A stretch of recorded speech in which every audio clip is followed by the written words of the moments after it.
Salut à tous, je m'appelle Sébastien, je suis coach sportif depuis 2009, donc je suis coach sportif à domicile, donc je me déplace au domicile de mes clients. J'ai suivi depuis 2009 une centaine de clients pour différents objectifs, la perte de poids, la remise en forme, la perte de mobilité chez les personnes âgées, l'entretien physique, la préparation physique pour tel ou tel événement, la préparation physique pour un sportif de plus ou moins bon niveau. Je suis diplômé de STAPS, donc l'université sur les sciences du sport.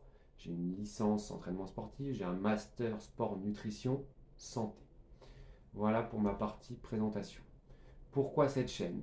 Alors, ça va être assez simple. En fait, j'en ai marre d'entendre tout et n'importe quoi sur l'alimentation et l'activité physique. Voilà, mes domaines vraiment de prédilection. Je m'y intéresse depuis 15 ans. J'évolue depuis 15 ans avec les avancées scientifiques parce que moi je me base uniquement et seulement sur la science. D'accord. J'en ai marre d'entendre à droite et à gauche des gens qui se pensent ou qui pensent savoir ou qui ne pensent pas mais qui disent des choses. C'est vraiment du bullshit. Et beaucoup de gens écoutent ces personnes-là.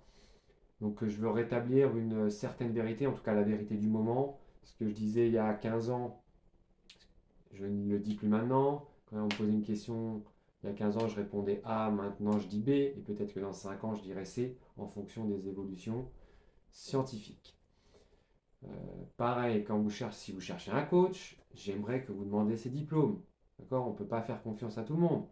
Il y a besoin d'une certaine formation. Quelles sont ses avancées? Moi, j'ai eu un diplôme il y a 15 ans, donc peut-être que mon diplôme, il vaut plus grand-chose. Il faut aussi questionner sur comment on se documente au quotidien. Est-ce qu'on fait des formations régulières? Ouais, ça, c'est important. Moi, je ne peux pas voir sur notamment Instagram, avec l'évolution d'Instagram et de YouTube et autres TikTok. Il y a beaucoup de coachs qui sont très bien sur ces réseaux sociaux, il n'y a pas de problème. Mais il y en a d'autres, c'est pas possible. C'est des mecs ou des meufs de télé-réalité qui font des programmes super bien marketés, mais qui ont zéro légitimité. Vous leur posez une question, ils répondent à côté de la plaque. Voilà, ils répondent ce qu'ils ont vu sur Wikipédia. Et ça, moi, je ne peux plus l'entendre. Voilà.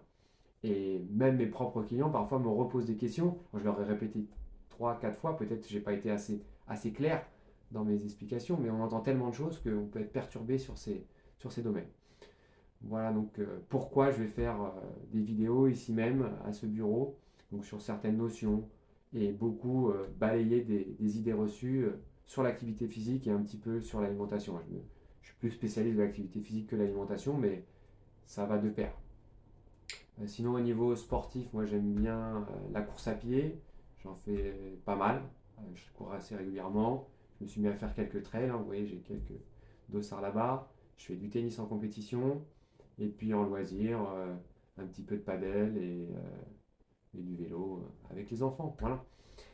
Donc je me suis présenté, je vous ai dit pourquoi. Donc on a fait à peu près le tour. Donc j'espère maintenant vous revoir très vite pour les vidéos à proprement dites. Ouais, j'ai du mal à le dire cela. À proprement dit sur l'alimentation, l'activité physique et on va dire la santé globale au quotidien. Je vous dis à très vite et on se revoit bientôt. Ciao.